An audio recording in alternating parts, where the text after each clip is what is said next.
बोलो भक्त और भगवान की जय, सभी संतों की जय, सभी भक्तों की जय। मेरे गुरुदेव श्री राम भद्राचार्य जी महाराज की जय। पिछले एपिसोड में आपने श्री द्रौपदी जी की कथा सुनी, प्रिय भक्त द्रौपदी जी की कथा। अब आप श्री हरि ध्याननिष्ठ भक्तगण की कथा सुने। ये हैं श्री हरि ध्याननिष्ठ भक्तगण। बोलो सभी भक्तों की जय। योगेश्वर श्रुत देव अंग मुचु कुंद प्रिय व्रत जेता, प्रथु परिचित शेष सुत सौनक पर चेता, सतरूपात्र्य सुता सुनीति सती सबाह मंदालस, जग पत्नी ब्रज नारी किए के सब अपने वश, ऐसे नर नारी चिते तिन्हि के गाँव जसे, पद पंकज बांछों सदा जिनके हरिनित उर बसे। बोलो भक्तगण भगवान की जय। जिन भक्तों के हृदय में भगवान नित्य निवास करते हैं, मैं उनके चरण कमलों को प्राप्त करने की इच्छा करता हूँ। नौ योगेश्वर श्रुतदेव, राजा अंग, मुचकुंद जी, विश्व विजयी, प्रिय व्रत जी, प्रथु जी, परीक्षित जी, शेष जी, सूत जी, सौनकादि ऋषि, प्रचेतागण, सतरूपा जी, प्रसूति जी, आकुति जी, देवहूति जी, सुनीति जी, दक्ष कन्या सती जी, संपूर्ण सती वर्ग, मंदालसा, यज्ञ पत्नियां और ब्रज गोपियां, जिन्होंने श्री कृष्ण को अपने वश में कर लिया है, ऐसे जितने स्त्री या पुरुष हैं, मैं सदा उनके सुयश का गान करूं। बोलो भक्त भगवान की जय। अब आप नौ योगेश्वर की कथा सुने। महाराज, स्वयंभू मनु और शतरूपा से इस सृष्टि का प्रारंभ हुआ। स्वयंभू मनु के पुत्र हुए प्रियव्रत, प्रियव्रत के आग्निद्र के नाभि और नाभि के पुत्र हुए ऋषभ। वे भगवान वासुदेव के अंश थे। मोक्ष धर्म का उपदेश करने के लिए उन्होंने अवतार लिया था। वृषभ के 100 पुत्र थे। वे सब के सब वेदों के पारदर्शी विद्वान थे। उनमें सबसे बड़े थे राजऋषि भरत। वे भगवान नारायण के परम प्रेमी भक्त थे। उन्हीं के नाम से यह भूमि खंड, जो पहले अजनाव वर्ष कहलाता था, भारत वर्ष कहलाया। राजऋषि भरत चक्रवर्ती सम्राट थे। उन्होंने सारी पृथ्वी का राज्य भोग किया और अंत में इसे छोड़कर वन को चले गए। वहां उन्होंने तपस्या द्वारा भगवान की उपासना की और तीसरे जन्म में भगवान को प्राप्त किया। भगवान ऋषभ देव के शेष 99 पुत्रों में से 9 पुत्र भारत वर्ष के सब ओर स्थित 9 द्वीपों के अधिपति, 81 पुत्र कर्म कांड के रचयिता ब्राह्मण और बाकी 9 सन्यासी हो गए। ऋषभ देव के जो 9 पुत्र सन्यासी हो गए, वे बड़े ही भाग्यवान थे।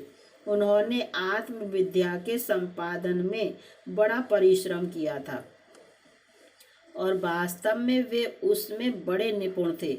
वे प्रायः दिगंबर ही रहते थे और अधिकारियों को परमार्थ वस्तु का उपदेश दिया करते थे। उन्हें ही नौ योगेश्वर कहा जाता है। उनके नाम हैं कवि, हरि, अंतरिक्ष, प्रबुद्ध, पिपलायन, आविर्होत्र, दुर्मिल, चमस और करभाजन। ये 9 योगेश्वर इस कार्य कारण और व्यक्त अव्यक्त भगवद रूप जगत को अपनी आत्मा से अभिन्न अनुभव करते हुए पृथ्वी पर स्वच्छंद विचरण करते थे। उनके लिए कहीं भी रोक टोक न थी। वे जहाँ चाहते चले जाते। देवता, सिद्ध, साध्य, गंधर्व, यक्ष, मनुष्य, किन्नर और नागों के लोकों में तथा मुनि, चारण, विद्याधर, ब्राह्मण और गौ के स्थानों में वे स्वच्छंद विचरते थे। वे सबके सब जीवन मुक्त महात्मा थे।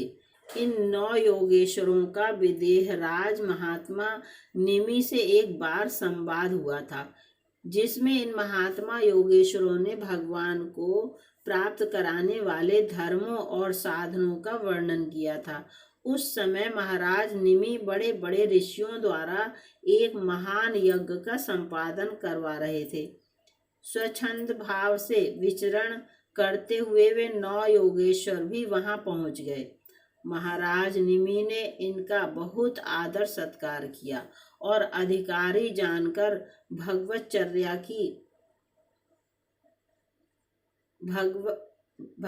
चर्चा की। महाराज निमि के पूछने पर उन योगेश्वर में प्रथम योगेश्वर कवि ने उन्हें भगवान श्री कृष्ण को प्राप्त कराने वाले भागवत धर्मों का उपदेश दिया। तत्पश्चात राजा निमि के पूछने पर 9 योगेश्वरों में दूसरे योगेश्वर हरि जी ने भगवत भक्तों के धर्म, लक्षण और स्वभाव का वर्णन किया। इसके बाद पुनः राजा के पूछने पर तीसरे योगेश्वर अंतरिक्ष जी ने माया और उसके स्वरूप का वर्णन किया और चौथे योगेश्वर प्रबुद्ध जी ने माया को पार करने का उपाय बताया। इसके बाद 5वें योगेश्वर पिपलायन जी ने नारायण नाम वाले पर ब्रह्म परमात्मा का वर्णन किया। तत्पश्चात राजा निमि ने प्रार्थना की कि हे योगेश्वरों, अब आप लोग मुझे कर्म योग का उपदेश कीजिए, जिसके द्वारा शुद्ध होकर मनुष्य शीघ्र अपने कर्म बंधन को काट डालता है और परम नैष्कर्म में अर्थात कर्म बंधन की आत्यंतिक निवृत्ति का लाभ करता है। जन्म मृत्यु के चक्र से सर्वदा के लिए छुटकारा पा जाता है। इस प्रश्न का उत्तर 6ठे योगेश्वर श्री आबिर्होत्री जी ने दिया। इसके बाद राजा के पूछने पर 7वें योगेश्वर श्री द्रुमिल जी ने भगवान के तब तक हुए और आगे होने वाले अवतारों का वर्णन किया।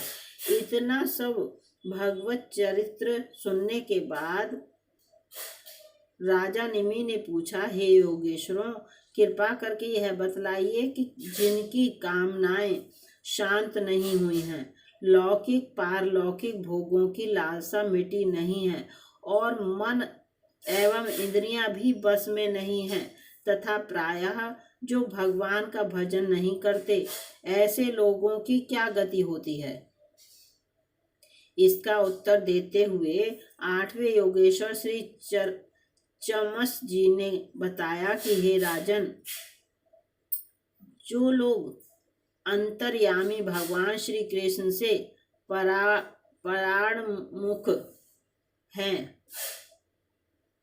परान्मुख हैं, उनकी ओर न चलकर उनसे उल्टे चल रहे हैं। वे अत्यंत परिश्रम करके गृह, पुत्र, मित्र और धन संपत्ति इकट्ठी करते हैं, परंतु उन्हें अंत में सब कुछ छोड़ देना पड़ता है और न चाहने पर भी विवश होकर घोर नरक में जाना पड़ता है। भगवान का भजन न करने वाले विषयी पुरुषों की यही गति होती है। अब राजा निमि ने पूछा, हे योगेश्वरों, भगवान किस समय, किस रंग और किस आकार को स्वीकार करते हैं और मनुष्य किन नामों और विधियों से उनकी उपासना करते हैं। इसका उत्तर देते हुए 9वें योगेश्वर श्री करभाजन जी ने कहा, राजन, सतयुग में भगवान के श्री विग्रह का रंग श्वेत होता है। उनके 4 भुजाएं और सिर पर जटा होती है तथा वे बलकल वस्त्र पहनते हैं। वे काले मृग का चर्म, यज्ञोपवीत, रुद्राक्ष की माला, दंड और कमंडलू धारण करते हैं। सतयुग में लोग तपस्या द्वारा सबके प्रकाशक परमात्मा का ध्यान करते हैं। त्रेता युग में भगवान के श्री विग्रह का रंग लाल होता है। उनके 4 भुजाएं होती हैं और वे कटी भाग में 3 मेखला धारण करते हैं। उनके केश सुनहले होते हैं और वे शुक्र, सुरवा और आदि यज्ञ पात्रों को धारण किया करते हैं। इस युग के मनुष्य अपने धर्म में बड़ी निष्ठा रखने वाले और वेदों के अध्यापन में प्रवीण होते हैं। वे लोग ऋग्वेद, यजुर्वेद और सामवेद रूप वेद त्रय के द्वारा सर्वदेव स्वरूप देवादिदेव भगवान श्री हरि की आराधना करते हैं। द्वापर युग में भगवान के श्री विग्रह का रंग सांवला होता है। वे पीतांबर तथा शंख, चक्र, गदा आदि अपने आयुध धारण करते हैं। वक्षस्थल पर श्री वत्स का चिन्ह, भृगुलता, कौस्तुभ मणि आदि लक्षणों से वे पहचाने जाते हैं। रंग की कांति से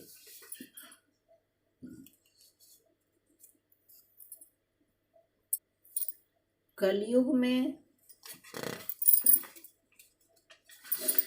रंग की कांति से अंगों और उपांगों, अस्त्रों एवं पार्षदों से युक्त श्री कृष्ण की श्रेष्ठ बुद्धि संपन्न पुरुष ऐसे यज्ञों के द्वारा आराधना करते हैं जिनमें नाम, गुण, लीला आदि के कीर्तन की प्रधानता रहती है।